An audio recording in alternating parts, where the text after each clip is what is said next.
In 2013, writer and actor Jasmine Lobe read an explicit account in The Observer of an encounter that she had with an unnamed producer in a hotel room, where she claims that she was assaulted. Well, on Wednesday, she finally put a name to that producer, Harvey Weinstein, and there is more. She also claims James Toback, the director and screenwriter accused by over 300 women of sexual harassment, threatened to, quote, slit her throat. Well, yesterday I spoke with Jasmine in her first TV interview, and we should warn you, the story is raw and graphic. I know it took a lot for you to write this essay, and you had written about your experience 4 years ago, but you didn't name names. Why did you feel it was important to do it this time around? You know, I think the climate really changed. I was so moved by all of the women stepping forward. They're so courageous, and it emboldened me. And so I felt like it was time. It wasn't easy. I really wrestled with it, but just my gut told me I had to do it. And a lot of people kind of put it all together. I mean, people were already saying this experience sounds very much, you know, the way you described the incident with Harvey Weinstein, it seemed to a lot of people that you were talking about Harvey Weinstein at the time. You did tell your editor who it was, but even he, what did he tell you at the time? My editor, I think everyone was sort of afraid, and my editor said that he wished that he didn't know, but I don't blame him for that, because I think none of us wanted to know. I think that he was so entrenched in media that everyone was like, I don't want to touch that. And there was a fear of repercussions, right? Especially, you know, in your industry, the fear of, you know, at that point in time, he was at his highest, you know, in terms of the power that he had. Absolutely. Absolutely. When you first wrote about Harvey, although not naming him, you described in great detail what he did to you and what you went through, and you described it as this out-of-body experience. You say, just like watching a girl in a mirror and then realizing, no, wait, that's me. What did he want you to do to him? What did he ask you to do? He asked me to massage him, which I did because I was afraid. He also grabbed my right breast through my dress. He massaged me, and I was trying to find a way out, but at that point, that's sort of when I had this out-of-body experience. And I also thought it's just a massage. Like, I can handle this. And, but then I checked out of my body. It was a very surreal moment. And then finally, I got the courage to say, okay, stop. And then he brought me into the bathroom, or he kind of held my hand and pulled me to the bathroom and lifted up my dress and looked at my legs and said, you have very strong legs. And I kind of looked at my legs like, oh, whose legs are those? And they were my legs. And I remember looking at a birthmark on my knee and saying, that's my knee. And I pushed my dress down, and he said, can I just quickly masturbate in front of you? And I said, no.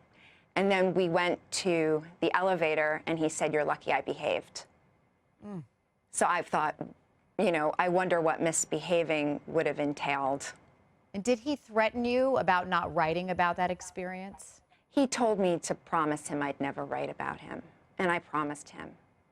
We got a statement from Weinstein's office, and they say in response to your claims, as she admits, Jasmine Lobe is a fiction writer with a wild imagination who created her own circumstances to exploit the situation and events. Her assertions are untrue, and any allegations of non-consensual sex conduct are unequivocally denied by Mr. Weinstein.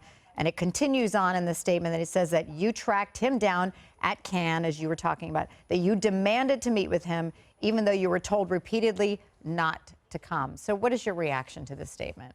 My reaction is that he's denied all of the allegations. So you know, why would he say mine were true? But I think there are 60 women at this point.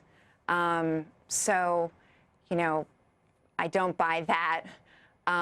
But also, I did call him. I called him because he ended our friendship, and he said, only call me if you want something more. And that's true.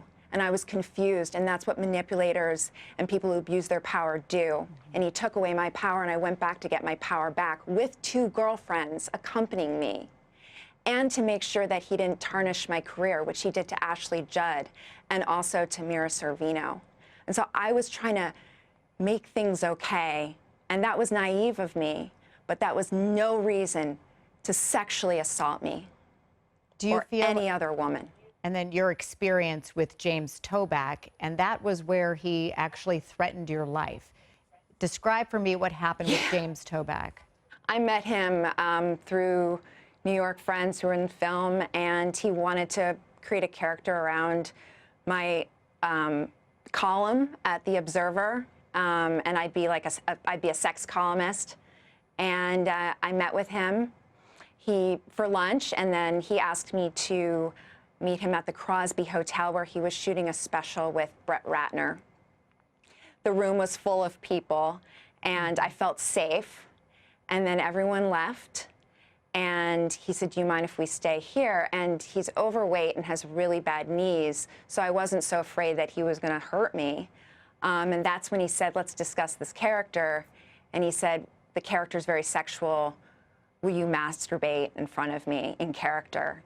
And I said no, and he kept getting in my head, and I actually questioned myself as an actress, that I wasn't a good actress, that I wasn't good at the craft, that I wasn't taking it seriously enough. But I kept saying no, and then finally he said, "If you ever," well, first he said, "I know you wrote about Harvey, but if you ever write about me, I will track you down and I will slit your throat." And I said, "I promise I will never write about you. I promise I will never write about you." So I never spoke to him again. I never wanted to think about him again. I never wanted to think about these experiences. But when I saw their faces every single day in the news, it was surreal. And it was opening an old wound that I thought I had healed. And I don't know if one's ever fully able to heal, but I think this is part of the process. And I think that that's what this Me Too movement is doing. And I feel that this Me Too movement is bigger than me. And that's why I came out. If the authorities contact you regarding both Harvey and James Toback, would you be cooperative? Would you be willing to testify? I think I would. I haven't really given it much thought yet, because this is all so new, and I didn't even know if I was going to name these people like just a little bit ago. So I think once again, when I'm ready, I'll get to that point. But right now, I'm not even thinking about that.